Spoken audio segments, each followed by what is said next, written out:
Satu. Bismillahirrahmanirrahim. Assalamualaikum warahmatullahi wabarakatuh. Waalaikumsalam. Charlie Chandra, korban perampasan tanah dari kerakusan oligarki PIK 2. Bukan hanya kehilangan tanah, tetapi juga Charlie Chandra harus meringkuk di penjara dengan vonis 4 tahun hanya karena dianggap dituduh memalsukan dokumen. Padahal Charlie Chandra tidak memalsukan dokumen apapun. Charlie hanya mengisi formulir untuk peralihan balik nama atas SHM milik ayahnya di Desa Lemo terhadap dirinya. Itu pun yang mengisi bukan Charlie. Pejabat PPAT yang diberikan kuasa oleh Charlie itulah yang mengisi. Tetapi karena lawannya adalah Agung Sedayu Group dan atas laporan dari saudara Nono Sampono, direktur dari PT Mandiri Bangun Makmur, salah satu anak usaha dari Agung Sedayu Group, dan Nono sendiri adalah juga direktur dari Agung Sedayu Group, maka akhirnya kasus ini dipaksakan menjadi delik, dipaksakan dengan vonis 4 tahun penjara. Dan pemirsa, seluruh rakyat di tanah air, insya Allah Charlie tidak diam. Melalui kuasa hukumnya, kami Charlie sudah mengajukan banding, dan insya Allah proses sidang di peradilan banding judek farsi tingkat kedua di Pengadilan Tinggi Banten di Serang insya Allah akan dilaksanakan pada 9 Oktober 2025 ini, harinya Kamis kalau tidak salah, dan kami mengundang seluruh masyarakat terutama yang ada di sekitar Serang untuk bisa hadir di Pengadilan Tinggi Banten di Serang pada hari Kamis 9 Oktober 2025. Namun apa dasar kehadiran dan pembelaan kepada Charlie Chandra? Materi apa sih yang dipersoalkan Charlie Chandra dalam banding?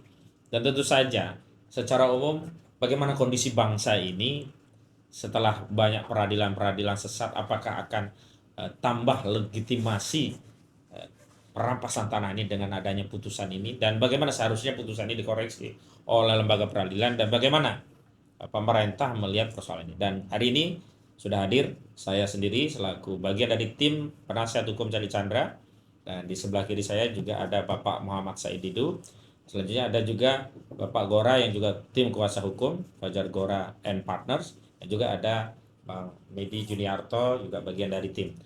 Dan hari ini kita akan membahas dua hal utama. Yang pertama, apa sih substansi dari materi banding, dan itu yang akan menjadi dasar masyarakat untuk menilai sebenarnya biang kerok yang menjadi perampas tanah, yang menjadi mafia tanah itu apakah Charlie Chandra sebagaimana selama ini dituduhkan oleh oligarki yang ada di proyek PIK 2 Pantai Indah Kapuk, atau sejatinya memang ini adalah kelakuan dari pemilik proyek Pantai Indah Kapuk yang selama ini membangun industri properti di atas asas merampas tanah rakyat.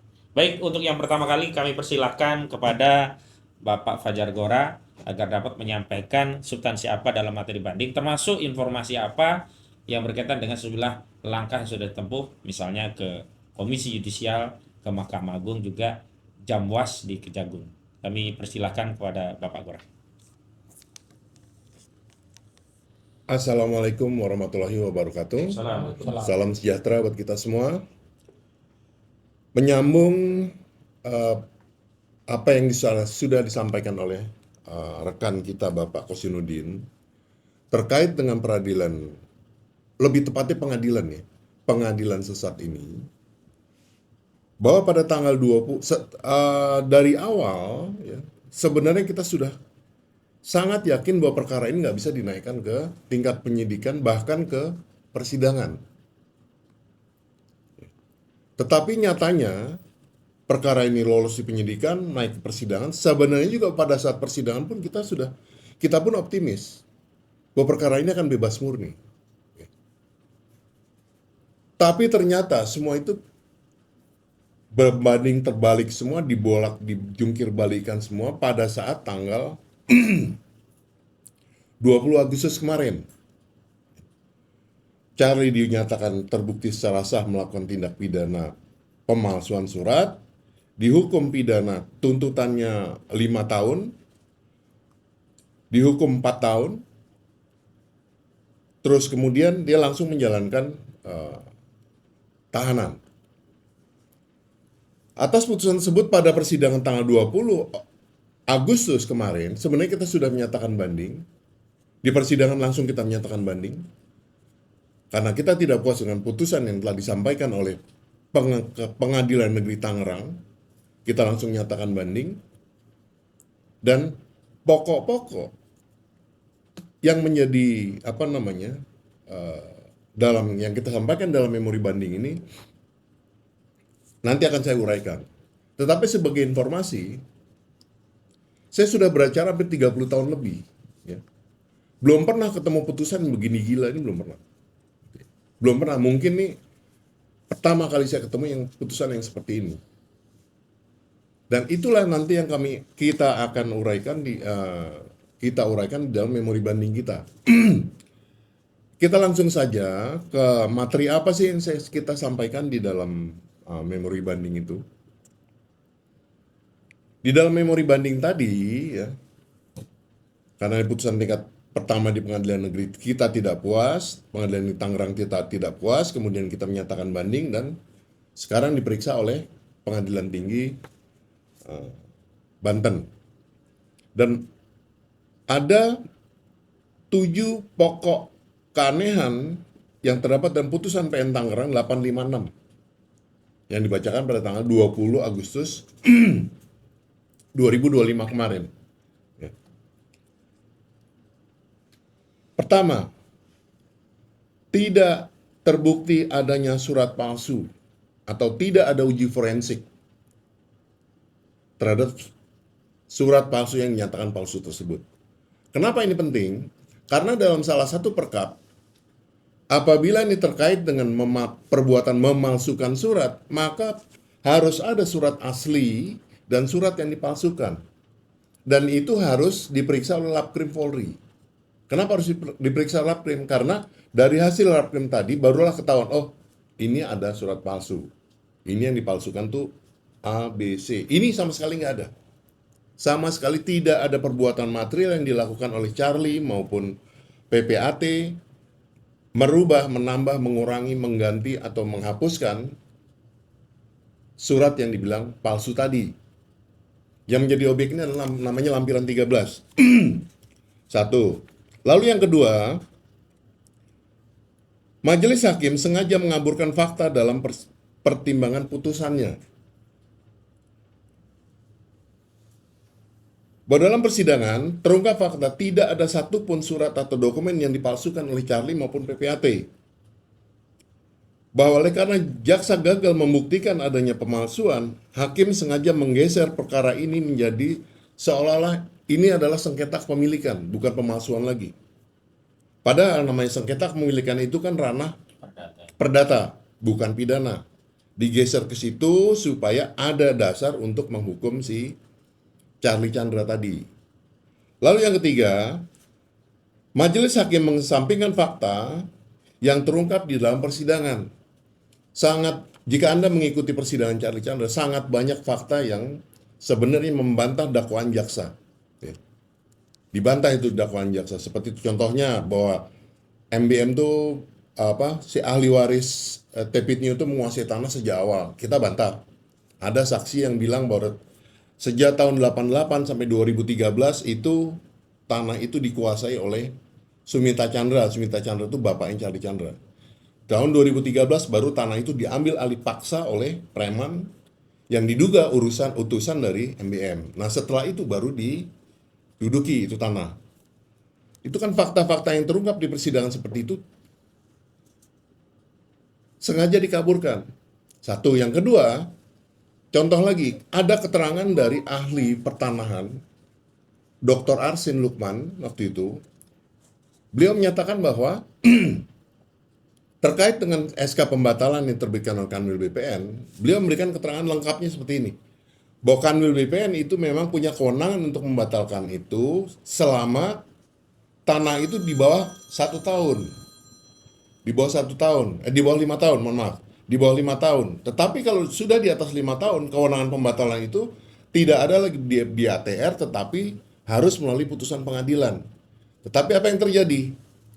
Putusan dari pernyataan ahli pertanahan tadi hanya dikutip sebagian.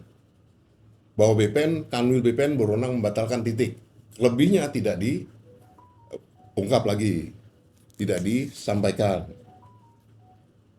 Lalu yang lebih aneh lagi, bahwa dalam putusan pidana yang selalu didengungkan sebagai dasar untuk mempidanakan si Charlie, itu dikatakan bahwa akte jual beli ini tidak sah dan cacat, tidak null and void, cacat hukum, tidak sah. Padahal dalam putusan itu nggak ada putusan atau pertimbangan pengadilan yang menyatakan bahwa putusan itu null and void, nggak ada. Itulah fakta-fakta yang dikaburkan oleh majelis hakim. Yang ketiga, majelis hakim juga mengesampingkan fakta yang terungkap di persidangan. Kalau kita lihat dalam putusan pidana 856, itu sangat banyak fakta yang tidak diungkapkan, tidak dijadikan pertimbangan di dalam persidangan. Kalau kita ungkap banyak sekali itu. Fakta-fakta banyak sekali. Termasuk keterangan saksi yang hanya diambil dari BAP, keterangan saksi dari salah satu saksi itu Timotius, dia memberikan keterangan dalam BAP, juga memberikan keterangan di persidangan. Tetapi yang diungkap hanyalah keterangan dalam BAP. Di persidangan sama sekali dikesampingkan. Lalu yang keempat, lampiran 13 Kabupaten BPN Kabupaten Tangerang dan SK pembatalan tidak sah. Bahwa lampiran 13 BPN Kabupaten Tangerang dan SK pembatalan dijadikan dasar oleh hakim untuk menghukum Charlie adalah tidak sah. Karena lampiran 13 BPN Kabupaten Tangerang dan SK pembatalan tersebut tidak sesuai dengan ketentuan perundang-undangan yang terkait dengan pertanahan. Ini yang salah satu dijadikan dasar untuk mempidanakan Charlie, menyatakan Charlie terbukti secara sah dan meyakinkan melakukan tindak pidana pemalsuan surat, itu adalah itu lampiran 13 dan SK pembatalan. Yang kelima, yang terang benderang di sini adalah kerugian yang fiktif. Kenapa saya bilang fiktif? Karena tidak ada kerugian yang pasti. Di dalam dakwaan beda, di dalam tuntutan beda, dalam keterangan ahli beda. Jadi mana yang dipakai ini kerugian ini? Sebenarnya dengan tidak adanya kepastian kerugian itu dari awal harusnya dakwaannya sudah ditolak gitu. Tetapi yang mengherankan, kenapa kok perkara ini terus berjalan, bahkan di akhir persidangan kerugian itu pun tidak jelas gitu. Tapi masih diputus bersalah. Yang keenam, hakim mendasarkan putusannya kepada putusan pidana nomor 596 tahun 1993. Informasi ya. 59 ini telah dikesampingkan. Satu. Kedua, putusan 596 ini yang selalu dijadikan dasar untuk mempidanakan atau menyatakan orang bersalah ini, itu putusan pidana terhadap orang yang namanya Paul Chandra. Bukan Sumita Chandra.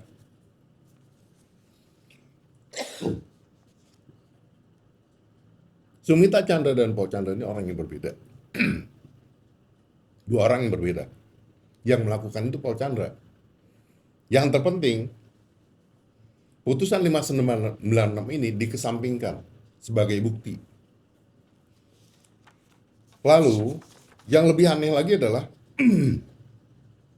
ada putusan pidana, putusan perdata dalam perkara 82, asalnya putusan Pengadilan Negeri Tangerang, nomor 82 kalau nggak salah. Kemudian di tingkat banding, ini sengketa perdata tentang tanah dimaksud, tanah yang jadi objek sengketa. Di situ jelas dikatakan bahwa akte jual beli dari penjual pertama kepada pembeli pertama, yaitu 202, dan pembeli pertama kepada pembeli kedua, yaitu 38, yaitu Sumita Chandra, itu dinyatakan sah dan mengikat.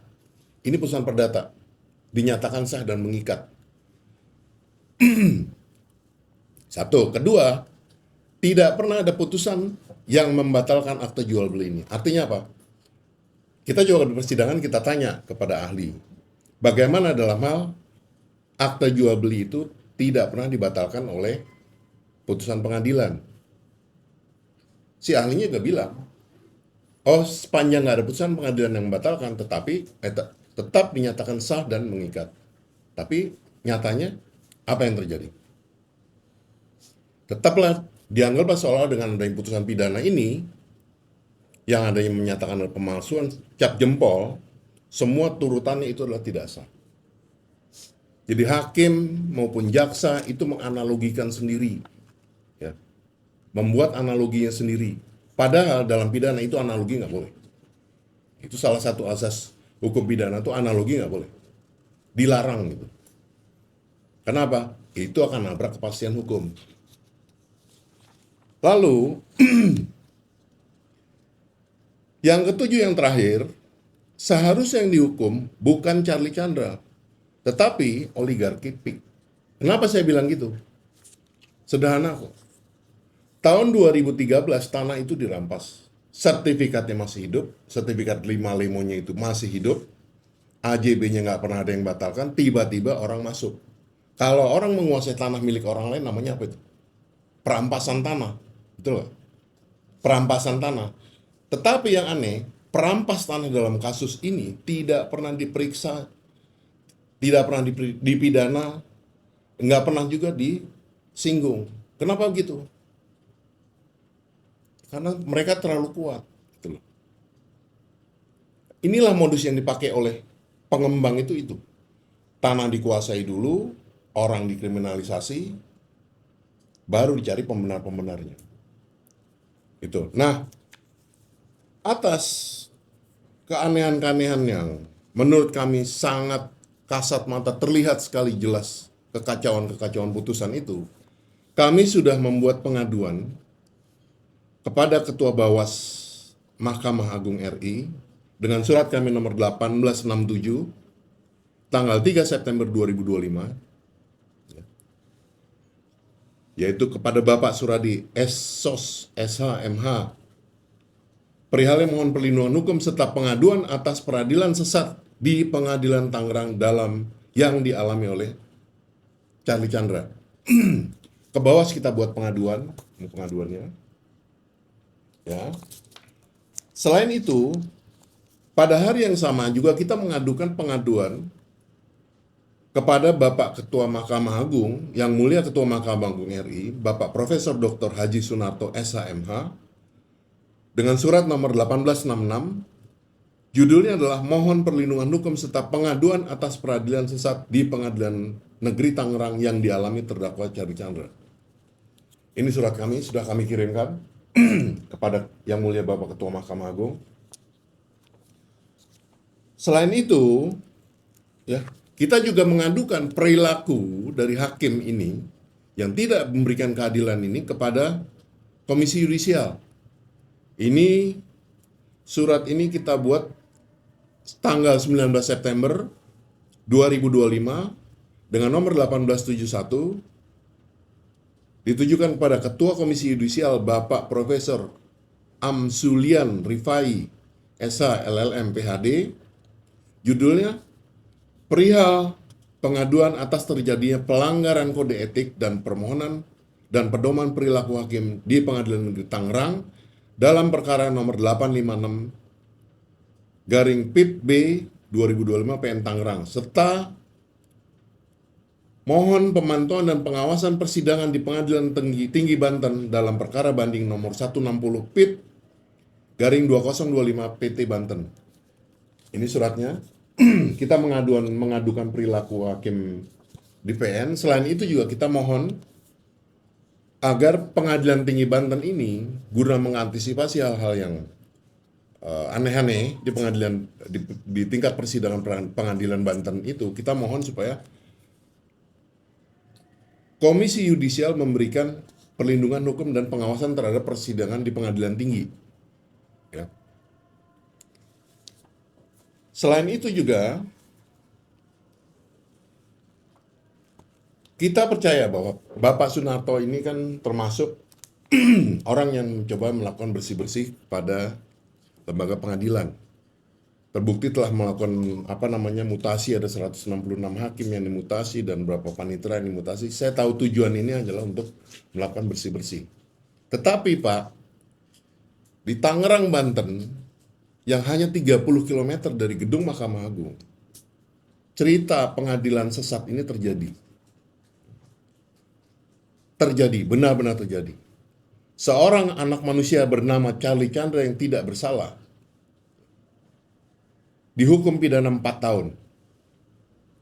Kami mohon pada Bapak Ketua Mahkamah Agung yang mulia, supaya dapat memberikan perlindungan hukum pada klien kami ini, juga memberikan sanksi kepada majelis hakim yang memeriksa dan mempidanakan Charlie di tingkat pengadilan negeri, tingkat pertama. Itulah yang menjadi kerisauan kami. Maka itulah kami membuat surat-surat ini, tujuannya supaya apa? Supaya Bapak memberikan informasi kepada Bapak bahwa pengadilan di bawah Mahkamah Agung ini masih banyak yang mencoba bermain, Pak. Jika hakim di negeri ini sudah tidak bisa dipercaya lagi, bukan merupakan muara keadilan, para pencari keadilan tidak bisa lagi mendapatkan keadilan, kemana lagi kami akan mencari keadilan di Republik ini? Itulah tanggapan kami sebagai kuasa hukum yang mendampingi Charlie Chandra pada pengadilan tinggi pada pengadilan negeri termasuk di pengadilan ini. Dan harapan kami, marilah kita seluruh rakyat Indonesia ikut memonitor. Karena apa? Hal yang terjadi pada Charlie ini mungkin saja terjadi pada orang-orang warga negara yang lain. Ya. Itu yang mendapat kami harapkan dan kami sampaikan. Terima kasih banyak, Wafil, atas kesempatan ini. Waktu dan tempat selanjutnya kami serahkan kepada Bapak Muhammad Said Didu. Baik, demikian dari Pak Gora. Dan memang kita tidak sedang hanya membela seorang Charlie Chandra. Kami meyakini Charlie Chandra hanyalah fenomena gunung es, karena masih banyak korban-korban perampasan tanah di Banten, khususnya di Kabupaten Tangerang ini, yang mengalami nasib serupa dengan Charlie Chandra, yang masih bergulir. Sebut saja ada Haji Fuad Effendi Jakarsi, juga warga Kampung Encele, dan sejumlah korban-korban lainnya yang tidak semuanya berani untuk berjuang melawan. Dan kami yakin Charlie dikriminalisasi karena Charlie tidak bisa dibungkam. Dan atas hal itulah kasus ini selalu mendapat perhatian banyak tokoh, diantaranya yakni Bapak Muhammad Said Didu, sehingga pada Bapak Muhammad Said Didu berkenan kiranya untuk menyampaikan pandangannya terkait kasus ini. Kami persilahkan. Terima kasih. Kenapa kita harus bela Charlie Chandra, terus bukan karena Charlie Chandra ansih, tapi pembela kebenaran terhadap perampokan tanah yang dilakukan oleh oligarki PIK 2. Supaya publik paham, yang terjadi sebenarnya begini, supaya publik paham ya. Setelah izin lokasi terhadap PIK 2 oleh Pemda Tangerang, maka seakan-akan PIK 2 tuh punya hak menggusur siapapun yang masuk izin lokasi. Itu prinsip yang dipegang oleh mereka. Betul. Turunlah tangan kanan mereka yang dikenal Ali Hanafi Wijaya yang menggunakan cara apapun, satu preman, dua ada aparat, untuk menyatakan seakan-akan dia punya hak untuk menggusur siapapun. Nah, ini termasuk Charlie Chandra. Karena pada saat itu Charlie Chandra mengatakan, tanahmu masuk peta kami, kan kurang ajar kan? Ya. Nah, masuk peta kami, terserah mau dijual apa enggak. Nah, terus udah terjadi negosiasi. Nah, biasanya cara mereka adalah kalau tanah Said Didu ketahuan masuk lokasi, maka dihubungi dulu, baru dicari orang yang menggugat Said Didu supaya dapat harga murah. Betul. Itu selalu dilakukan, modus dilakukan seperti ya. itu, sehingga orang yang nggak punya hak pun daripada nggak dapat, ya baru dia bayar pengadilan, bayar aparat, bayar apa segala, supaya yang mengaku punya tanah ini adalah dimenangkan. Ya, supaya Pak, saya bahasa teknis hukum ini supaya publik paham lah ya.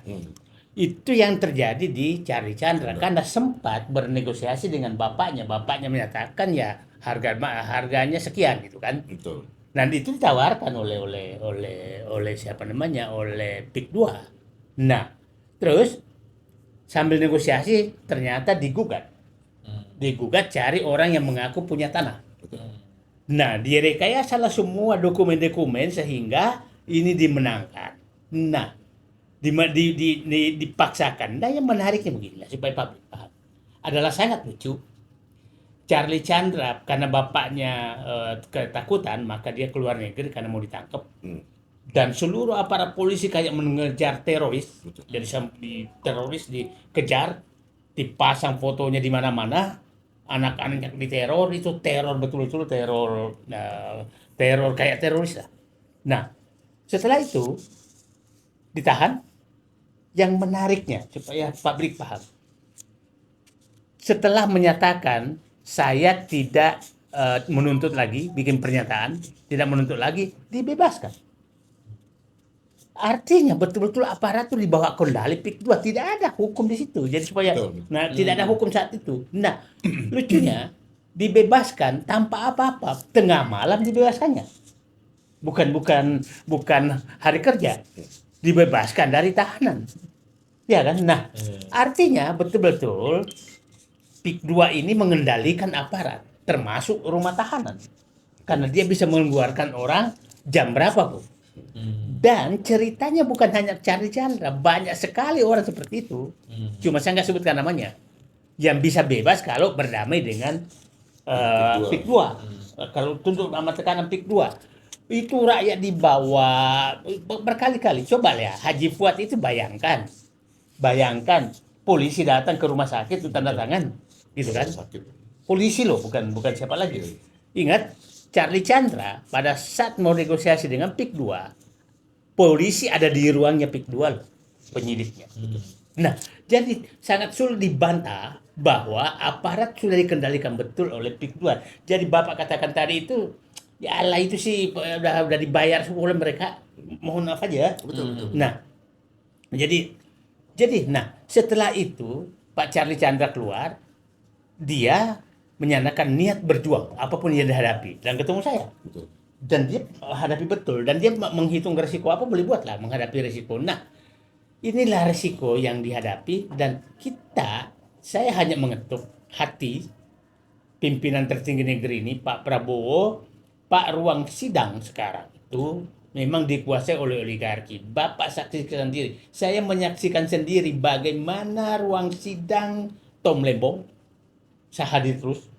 Bagaimana itu hakim dan jaksa membelokkan fakta-fakta persidangan. Karena hakim ini punya hak mengesampingkan fakta persidangan. Itulah hak yang digunakan oleh hakim-hakim untuk menerima pesanan dari luar. Jadi tidak perlu lagi ada persidangan karena hak hakim mengesampingkan fakta persidangan. Dan saya menyaksikan sendiri, bayangkan itu namanya. Saya menyaksikan bagaimana kasus Charlie Chandra dan kasus Tom Lembong. Semua fakta hukum yang meringankan ini terdakwa itu dikesampingkan.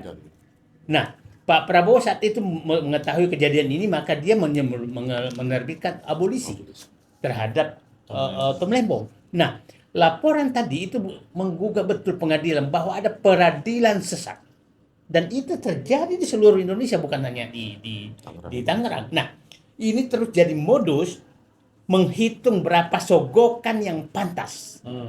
Itu jadi karena kalau menang terus maka sogokannya gampang dihitung. Coba kasih contoh lah.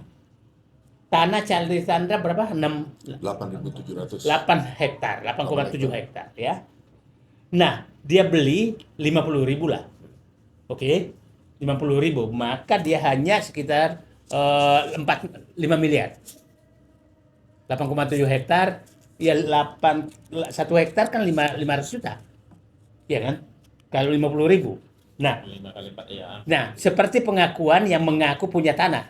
Ya kan dia dapatkan 500 juta per orang. Betul. dengan gitu maka dia sudah bisa menghitung 500 juta, sementara per meter per hektar dia bisa jual minimal 30 juta per meter. 30 juta per meter artinya itu keuntungannya jelas sekali. Maka dia bisa menghitung berapa polisi dapat, berapa hakim dapat, berapa jaksa dapat. Itulah perhitungan mereka. Nah, dan itu masih untung terus. Nah, ini harus dihentikan karena betul-betul ini peradilan sesat karena uang. Karena uang yang diterima oleh developer. Nah, saya mengingatkan sekarang bahwa izin lokasi ini adalah pekerjaan politisi dan pejabat. Itu kan izin lokasi. Setelah dapat itu, pengembang merasa punya hak menggusur siapapun. Nah, itu menurut saya harus dihilangkan izin lokasi itu. Nah, saya berharap kalau kasus Charlie Chandra ini tidak diluruskan, maka modus Charlie Chandra yang lain akan terjadi. Modusnya adalah berdagang dengan peradilan. Sebagai Anda tahu, saya Didu ini menghadapi mafia tanah di Makassar, tanah saya itu 32 tahun. Bayangkan Pak, 32 tahun. Dan saya punya keputusan Mahkamah Agung 5. Keputusan Mahkamah Agung yang selalu memenangkan saya. Maksud saya, itu udah mafia tanah. Dan saya sangat sedih sekarang karena, mohon maaf aja, kantor BPR, ATR BPN, itu menjadi pusat administrasi mafia tanah. Kendalinya di situ. Kendalinya di situ, administrator mafia tanah. Kita lihat langkah-langkah Nusur Wahid itu kegiatan mafia tanah. Mengancam dulu baru bernegosiasi. Itulah mafia tanah. Nah, jadi kalau ini nggak dibenahi, mafia tanah ini coba aja lah. Semua bukti persidangan itu dibelokkan. Dibelokkan. Jadi ya cuma terlalu teknis saja nggak apa-apa. Jadi udahlah, fakta-fakta persidangan yang menguntungkan pihak itu dihilang. Dan dengan gaya ketua pengadilan, saya nggak tahu. Ketua hakimnya ini kan setelah menangani kasus Charlie Chandra naik jadi ketua pengadilan negeri. Tadinya wakil ya. Nantinya wakil kan? Ya biasanya yang oligarki ini, oligarki yang berhasil melayani oligarki itu biasanya naik pangkatnya. Dan itu menjadi contoh semua di pengadilan, di aparat yang terkait. Mungkin juga BPN begitu. Kalau pada saat dia sudah berhasil, maka akan naik jabatannya. Kalau melawan dibuang. Maka kalau melawan dibuang. Nah, ini menurut saya harus kita luruskan sekali lagi. Kasus Charlie Chandra adalah kasus yang perdagangan mafia tanah yang dilakukan oleh aparat bersama oligarki. Dan ini kita harus lawan sampai kapanpun. Dan saya berharap Ketua Mahkamah Agung, Ketua Komisi Yudisial, Pengadilan Tinggi itu membuka semua fakta persidangan yang sebenarnya adalah sangat lucu. Orang mempertahankan tanahnya, dicarikan. Nah, saya dapat informasi sekarang, jadi semua tanah, modusnya, dan itu juga notarisnya harus dicari itu. Ya, betul. Karena dia juga mafia tanah itu, notaris itu. Mafia tanah itu. Siapa notarisnya namanya? Indrarini Sawitri. Itu juga muncul di kasus pagar laut Ya, kemarin. ini orang ini memang khusus nih. Nah, ini notaris itu juga mafia tanah. Itu kita harus masukkan namanya.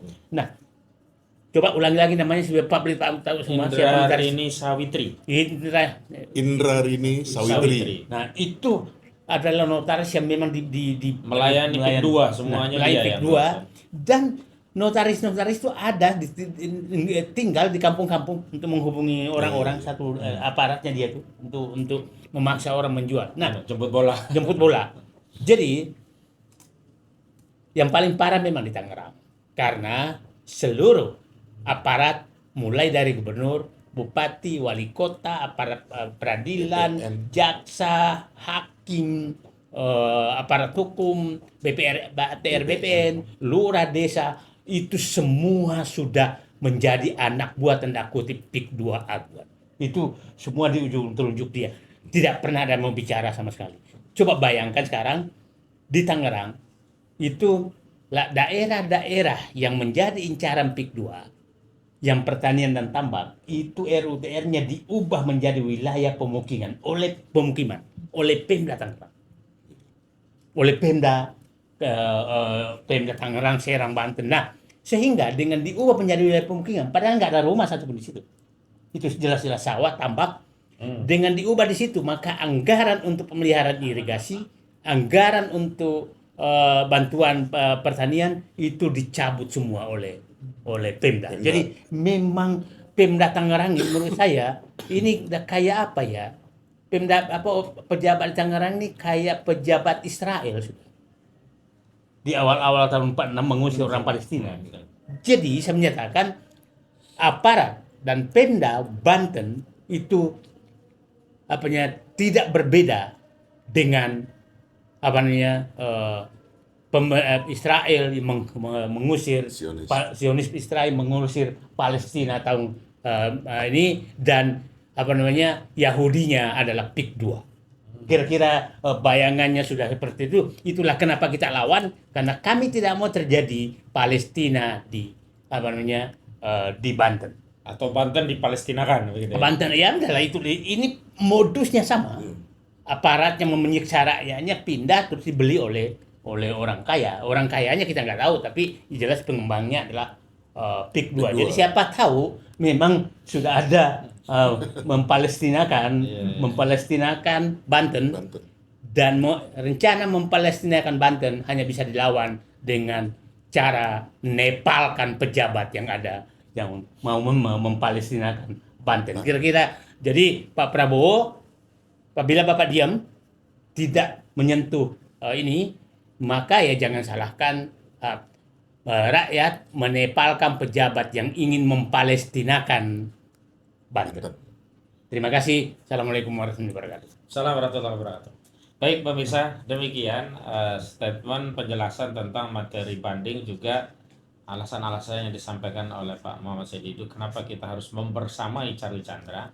Sekali lagi kami undang tanggal 9 Oktober 2025, tepatnya di hari Kamis.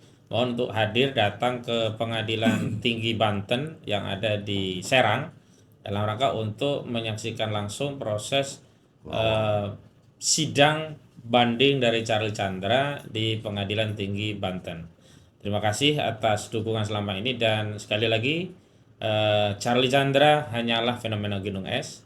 Kita membela Charlie Chandra tidak sekedar Charlie yang kita bela, tapi kita sedang memperjuangkan hak-hak masyarakat yang terzalimi, menegakkan kebenaran dan keadilan, dan melawan pejabat-pejabat korup. Memang ada persamaan ya, sama-sama zolim pejabatnya. Tapi setidaknya kalau di Israel, mereka zolim demi untuk menyiapkan lahan untuk rakyatnya, rakyat Israel. Tapi pejabat di sini justru zolim kepada rakyatnya dalam rangka untuk menyiapkan lahan untuk kepentingan oligarki. Nggak, saya luruskan dulu, nggak salah itu. Dulu Palestina itu kan mengundang orang Israel malah dibantu. Ya rakyatnya. Ya membantu. Karena diusir di mana-mana. Karena diusir di mana dibantu oleh Diberi tanah. diberikan macam-macam. Kalau ini beda, ini mengusur rakyatnya. Maksudnya gini, pemerintah Pemda Tangerang, Pemda Banten ini justru mengusir rakyatnya dan mengundang Asing masuk, gitu loh. Itu bedanya. Nah, supaya karena ya itulah saya istilahkan tadi, Pemda Banten dan Tangerang dan yang lainnya itu sudah berubah menjadi pengusir rakyat dan mengundang orang. Dia menjadi Zionis. Dia menjadi gaya Zionis, dan Zionis hanya bisa dilawan dengan gaya Nepal ya. Baik, terima kasih Pak Muhammad Said Didu, juga Pak Gora, juga Bang Medi. Demikian pemirsa, mudah-mudahan ada manfaatnya, dan mohon untuk disebarluaskan video ini agar makin banyak orang yang sadar untuk berjuang dan melawan perampas tanah, melawan oligarki rakus yang mengangkangi di negeri ini. Demikian, Assalamualaikum warahmatullahi wabarakatuh. Oke, geser ke sebelah kita. Yuk, udah siap kan? Yuk, geser dulu Bang. Habis itu Abang udah ditunggu orasi juga. Iya.